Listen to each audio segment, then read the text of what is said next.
Hey, this is Benji from Caskets, and you're listening to our episode on Alive and Loud.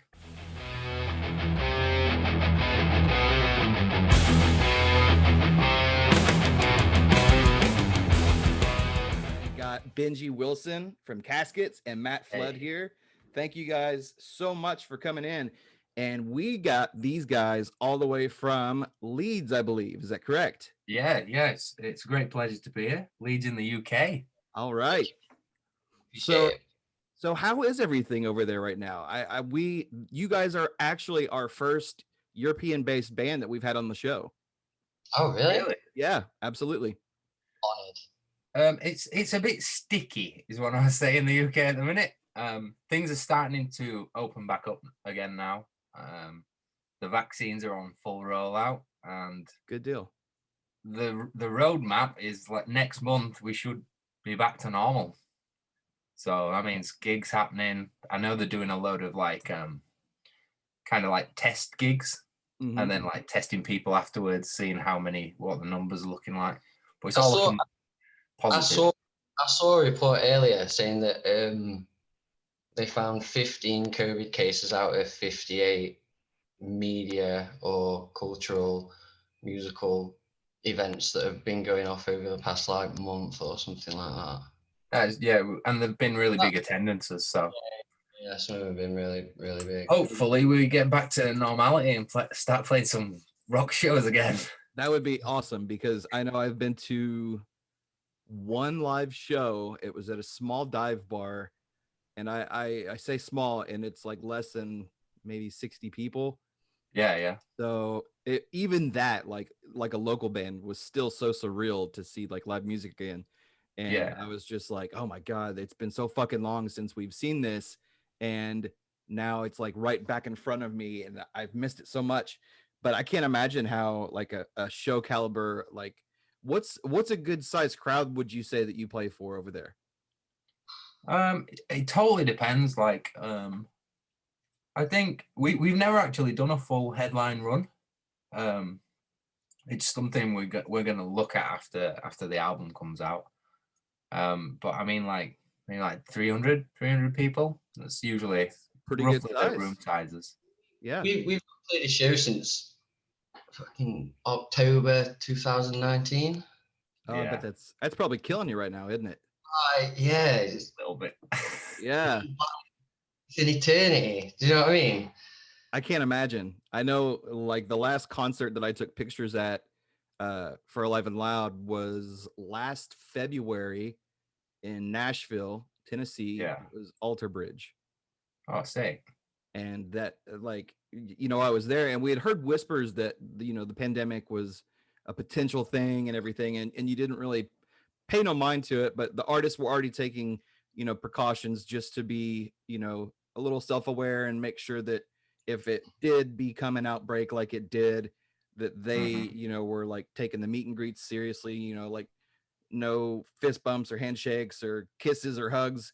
It was kind of like, hey, like elbows up right there, and they still did the meet and greets, which was cool. Like I spoke to Mark Tremonti and Miles Kennedy there at the show, and they were like, we know that this is going to be a potential risk, but like you guys are still our fans, and these people are like family. So that's the great thing about music, man, is like it's such a beautiful community.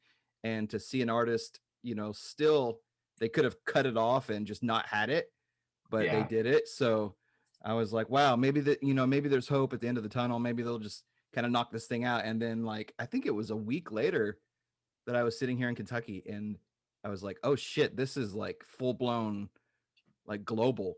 Yeah, I think it's turned into something nobody expected. But on the plus side, we've been able to like write some really good music together, and I think it's been a moment for everyone to kind of step back, and I really can't wait to go back to live shows. I think it's going to be super overwhelming. It'll be absolutely nuts. I wouldn't be surprised if we go on stage and I just burst into tears, like. And that would be like probably the most beautiful moment ever. I don't know. I'm an ugly crier. Hey, I know that I'm an ugly crier. My wife tells me that all the time. She's like, What are you doing? I feel like I look like Will Ferrell in that movie. Like, what is it, Kicking and Screaming, when he's just like all Oh yeah, his whole yeah, face is shriveled up, and he just yeah. it looks It'll awful. it'll definitely be a moment that we'll look back on in years to come, like especially the very first gig. Oh, absolutely. I that's the one thing that I cannot wait to be a part of is whatever artist like of your caliber and forward that I get to shoot live, and it be their first show back since whenever. That is going to be like the most magical moment, because I try to connect with the artist that I'm working with in that show, and like I'll catch a glimpse, and I don't know, man, like that I'll probably cry. I'll be like, oh I was gonna say you might have to have like yeah, like I have to wipe my camera down and a everything. little umbrella over the camera. so me being an ugly crier aside, I know that you guys said the new album is going to be dropping soon. That's going to be August 13th. Yeah, man. All right. So what can we expect from the full record, Caskets? What do you got planned for us? A message. Oh, I don't know. There's so much in there. I don't know where to begin. Each song, from my own personal experience of being connected to the song in the writing process, each song is a different, not a different like emotion, but a different part of me from time before, if you know what I mean. Yeah. So I try and write a lot about my own past and stuff like that. And there's a lot of emotion. There's a lot of love, hope, despair, abuse, stuff like that in there. But it's very atmospheric, very catchy, very big, very hooky. Something that probably I'm most proud of that more than anything else I've ever done in my life. That's awesome. Yeah, I think when we wrote the album, or began the writing process of it, we really honed on making the songs kind of like a vessel for Matt's vocals to sit on top of, and to really let them shine. Mm-hmm. I think previously, how we'd done it was kind of like, here's a full instrumental, Matt, go and sing over it. Whereas we really took it back this time and was like, well, this needs a bit more space, and then this bit needs to go big. So there's tons of dynamics in the album. And then we had a guy called Randy Slaw come in to do kind of like the synth sounds on the album. He's done a lot of work for Architects, Tesseract, Periphery. He does a lot of like the arrangement for their orchestral parts, and he was a real pleasure to work with. So there's a lot of like different elements in it as well. Different synths. There's quite a few violins. We just really kind of explored every avenue, and like, if it sounds cool, as you should. And that's the beautiful part, man, is that like the music that I've especially been listening to lately has changed dramatically over this whole pandemic. I started listening to anything from like live rock all the way. I'm listening to a band right now, besides Caskets. I am listening to a band called Eminence right now. Oh yeah. Nice guy. Those guys are absolutely batshit crazy, and I love it. Yeah, they're really nice. I think we played a show in Sweden with them quite a while back. Super tight live band. Yeah, they blew my mind. They came up as a recommended video on YouTube, and I just saw like the thumbnail of it, and it was the lead singer with his violin behind his back, and I was like, okay, and he's wearing, suspenders. I was like, this is going to be interesting, but whatever. I'm in a mood. So like I played it. I think it was like Infectious or something, and like I was just blown back in my seat because I had just played Architects Gone with the Wind, and then I had you guys on there for Glass Heart. And then that popped up, and I was like, whoa, where did this band come from?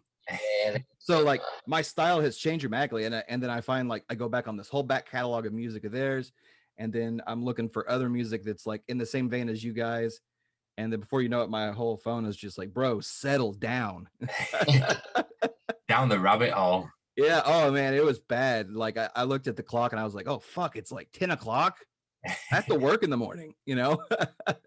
There's so many good bands out there at the minute. It's silly. There really is, and there seems to be this explosion coming from the UK right now, and I'm here for it, man, because everybody that I've listened to that just purely diving into a rabbit hole with has been from the UK.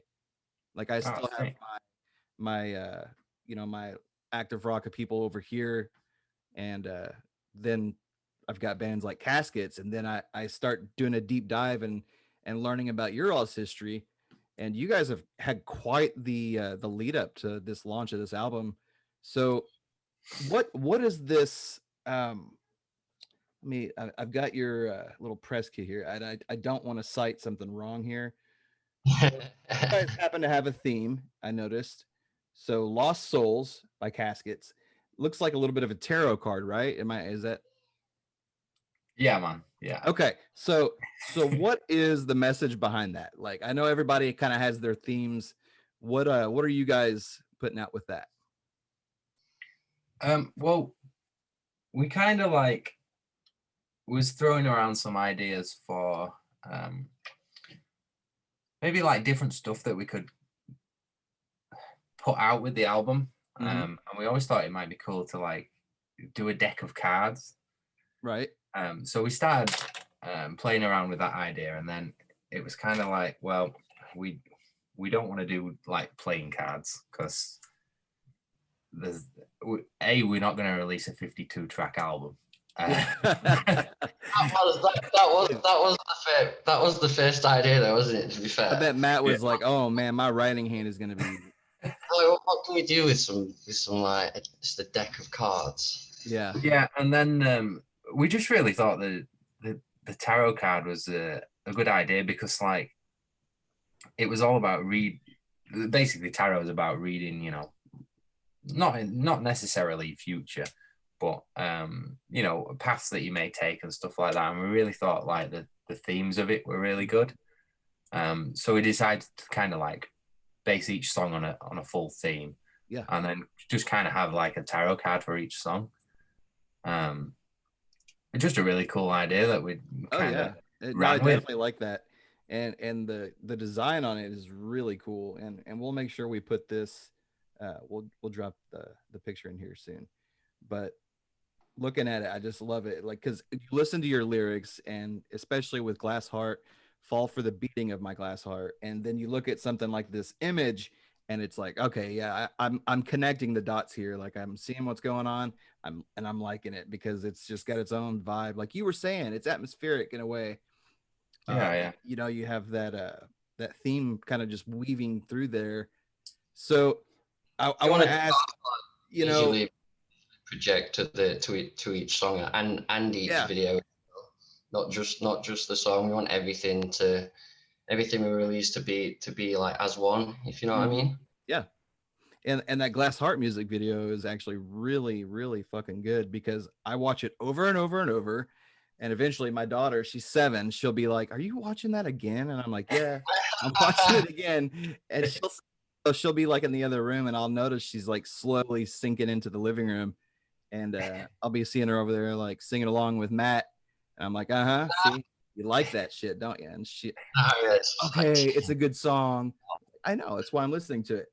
And she'll sit over there and she'll try to emulate you. Dude, I shit you not. She'll try to like do your head movements that you do in the video. And when you're sitting down at the desk, it's the claws. It's she will. And she'll just be doing that. And I'll be like, this is totally my kid. You know what I mean?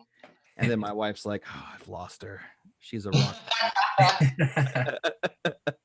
But it's great, man. Like, to watch your videos and just to see the passion that you guys have is something I feel like this industry has needed. It's a really big breath of fresh air because like you've got so many bands that have been like cookie cutters, and I won't name drop to be a douche, but I will say that like you guys are definitely breathing new life into the music.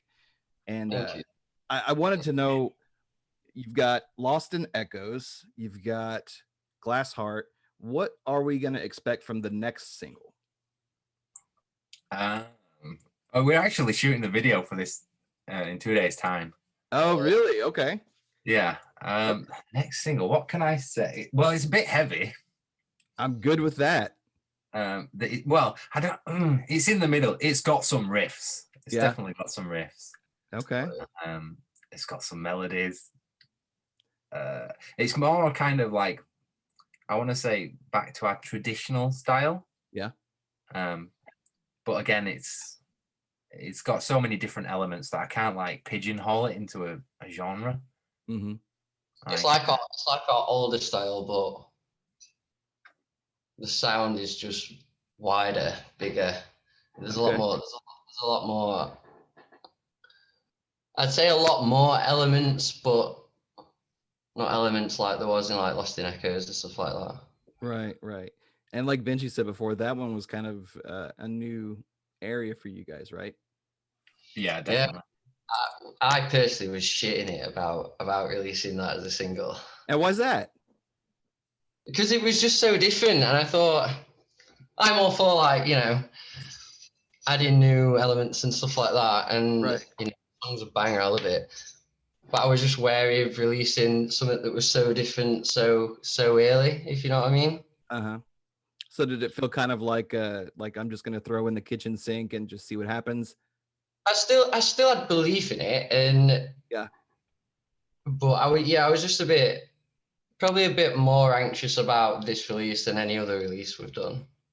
I guess because it's so different so soon, right? Like you were saying. Yeah. Okay.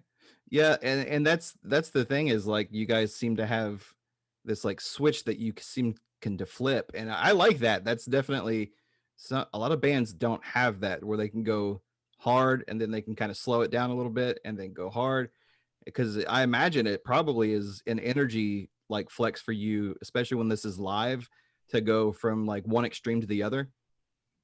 Yeah, definitely. To be fair, we've because of COVID and stuff, we've not actually been able to get in and practice yet. So we've actually not really practiced these songs since. We have not played these songs together. We've not practiced songs yet, to be honest. Not as a band anyway. I've been practicing like live on my own, but it's not the same. Do you know what I mean? Like it's totally different being in my garage, singing along to the songs, to being on stage, because you know there's all that adrenaline and there's from the crowd and stuff like that. So I don't know. We just have to make sure that we practice the absolute fucking backsides off of him.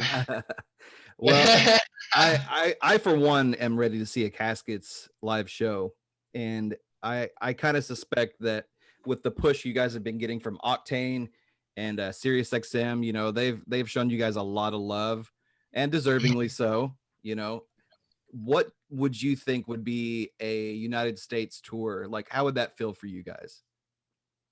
Dream come true, I think, for us. Yeah. The dream. Yeah. I've always wanted to like,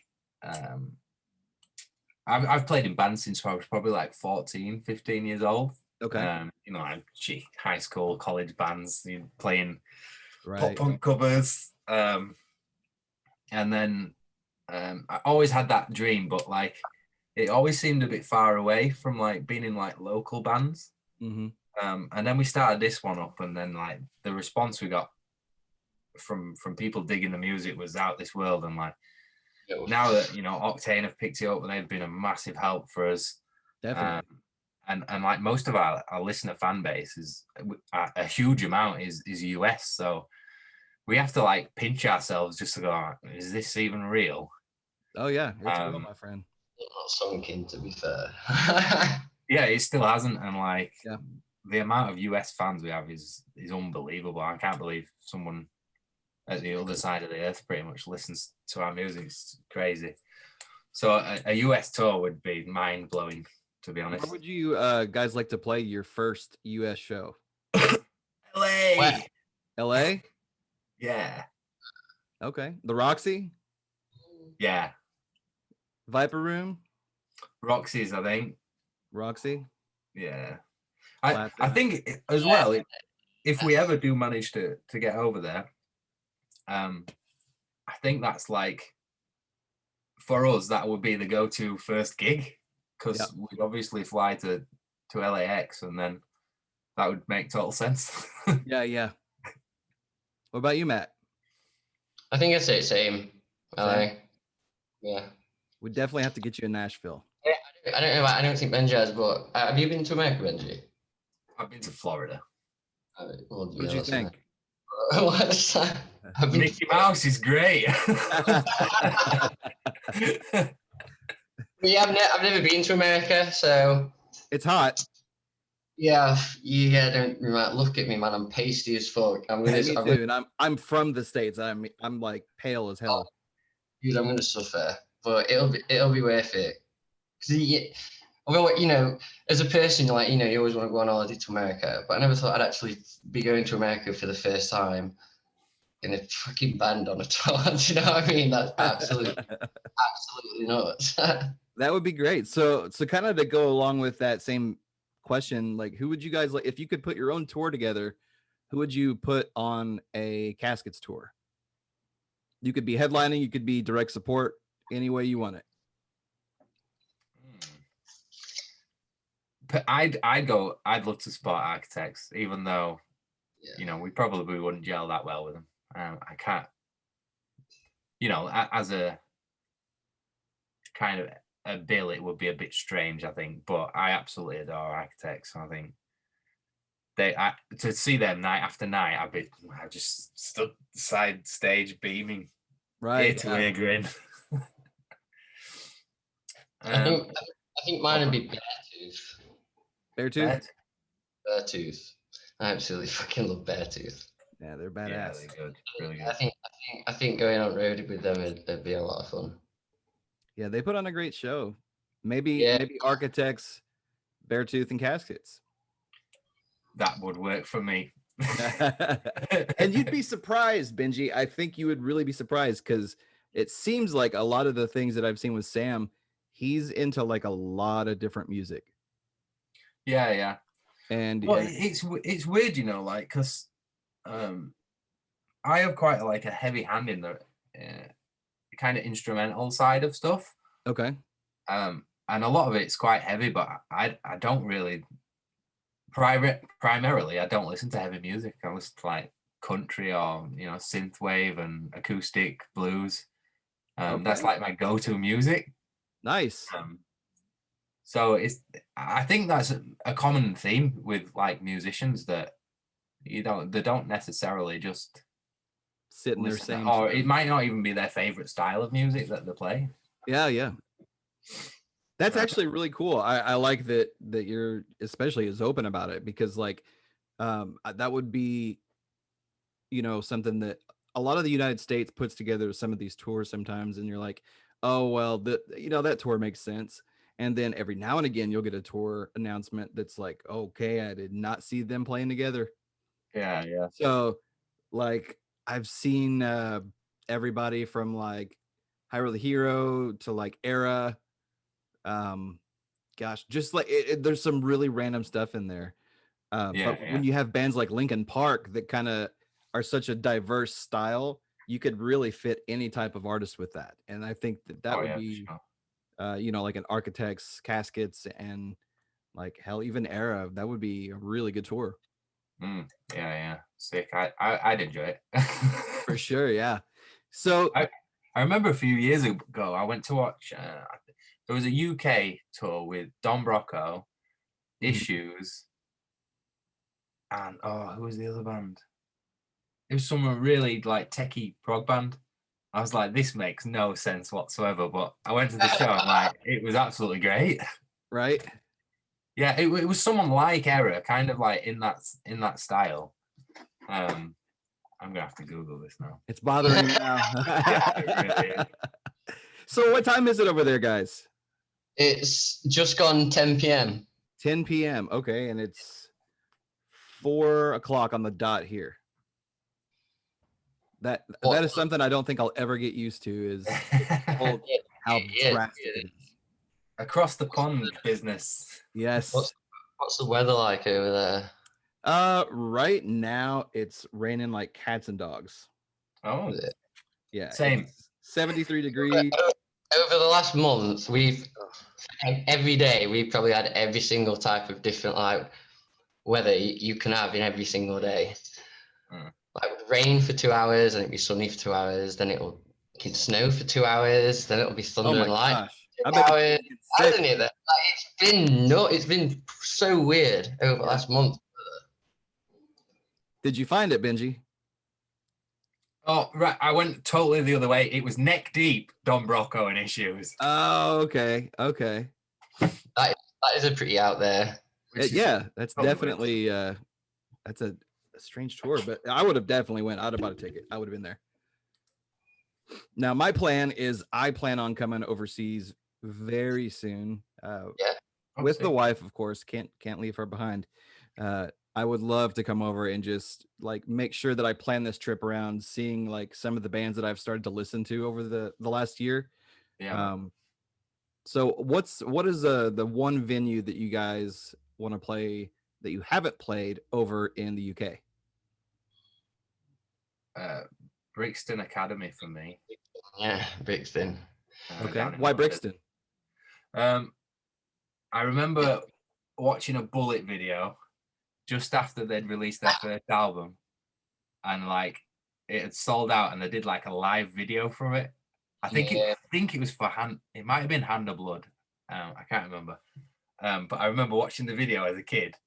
I was like, oh my God, this looks absolutely insane. And since then, like, I think Sleeps did a video there as well.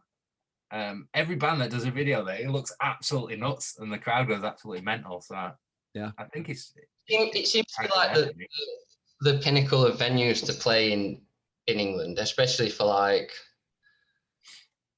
you know, more rock and metal type of bands and stuff like that. And it's a beautiful venue as well. It's gorgeous. I'm gonna have to check it out.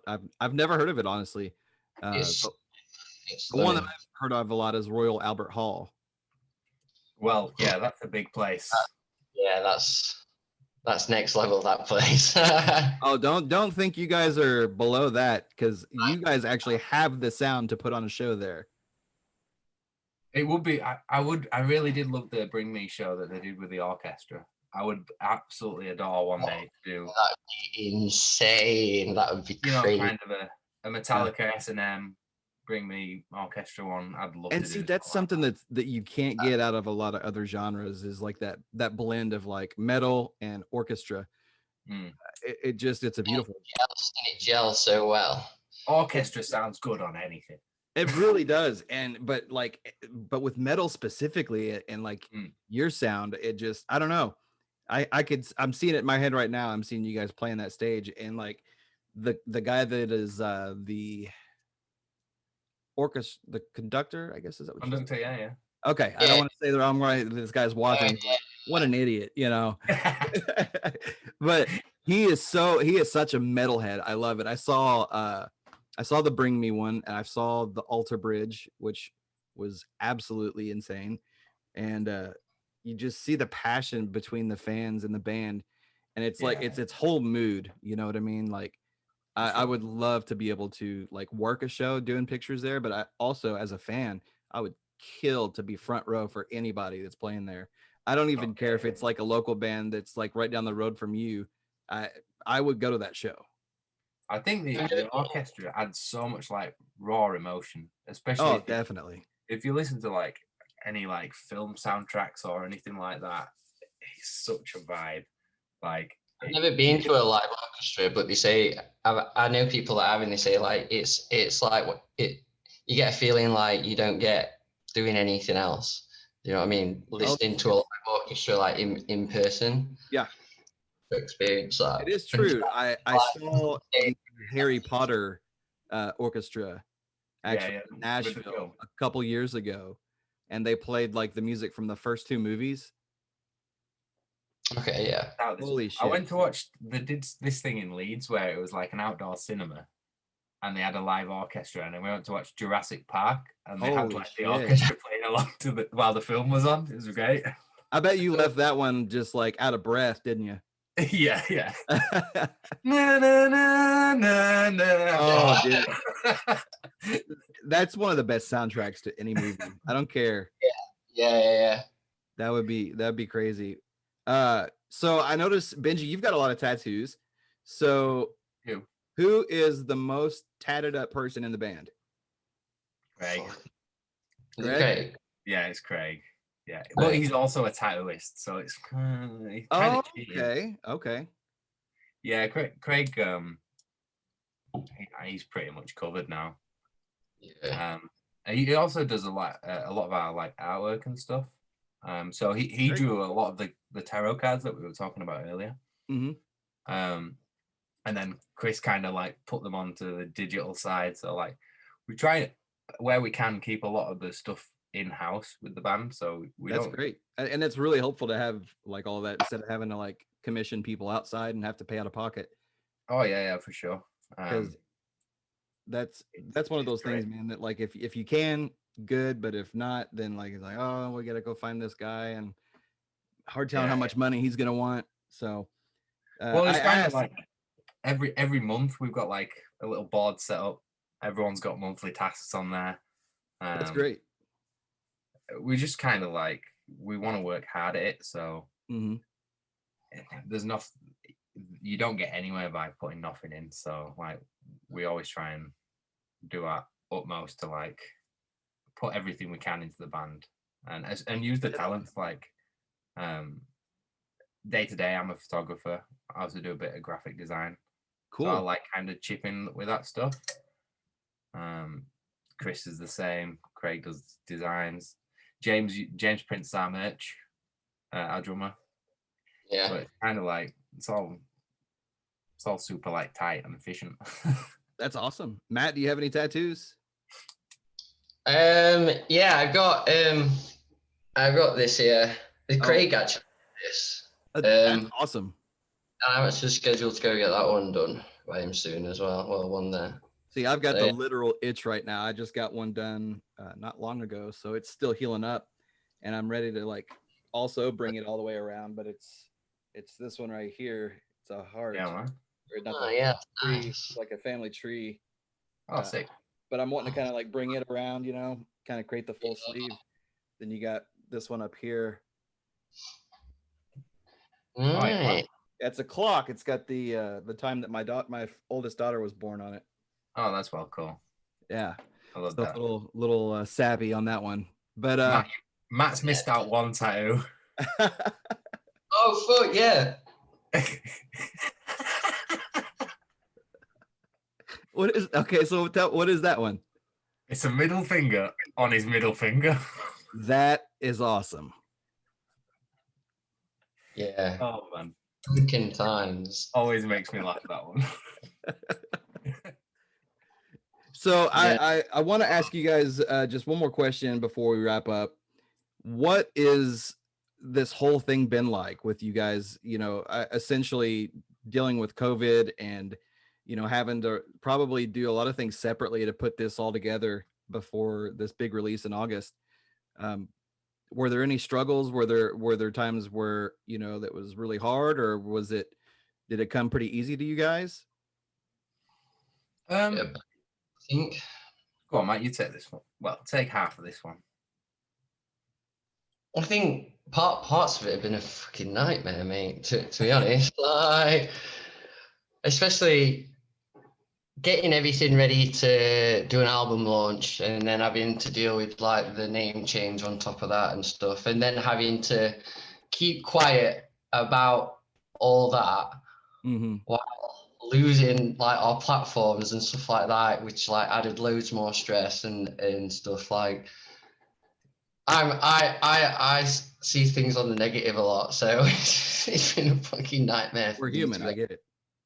I didn't want to ask, you know, because like that, I can't imagine what that was like, having to go through the name change and then having to wait for like, you know, certain platforms to like re-release once the name came in, and like it was really sucky, but we always like we would try to G each other up like in the chat, because like everyone were getting down at different points about it all, but we kind of like used it as a positive thing, and like we'll come out the other side stronger.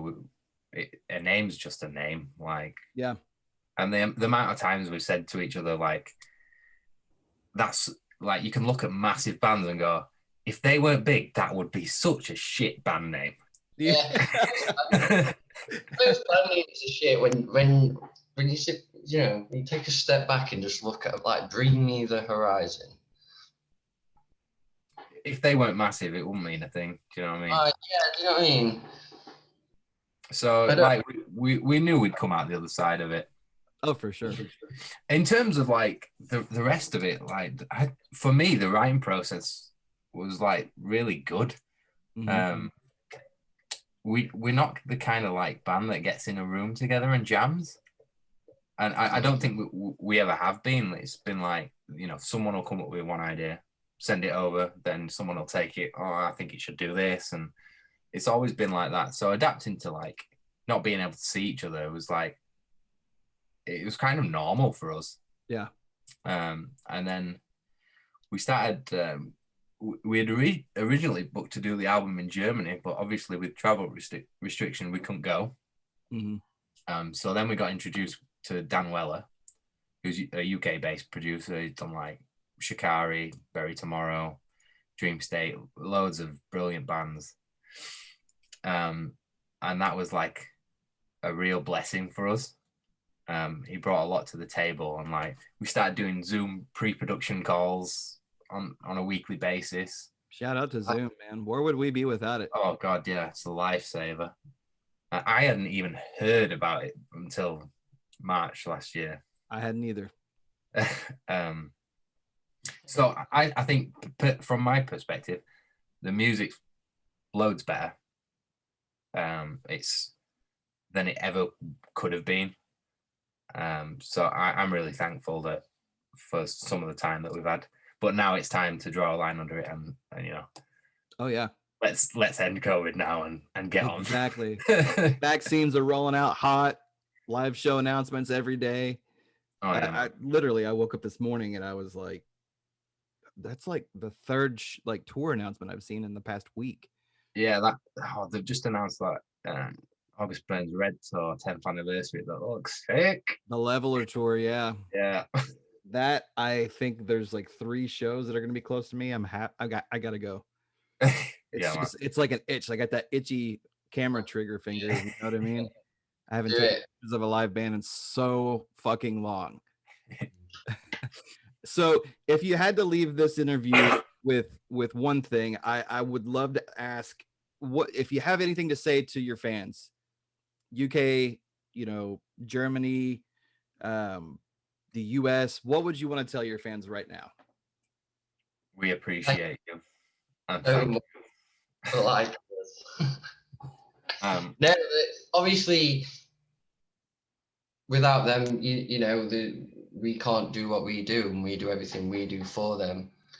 And the fact that we get so much appreciation and love from them for everything that we do, every post we put out, is genuinely incredible, because we never thought that we'd be where we are 3 years ago when we started this band properly. So it's all thanks to them. So thank you. It means everything.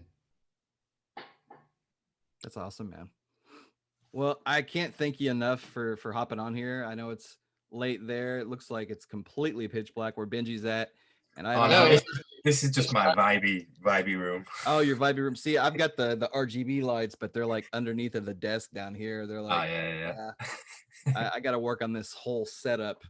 But thank you guys so much for coming and sitting down. I can't thank you enough. I look forward to the next single. I look forward to the album.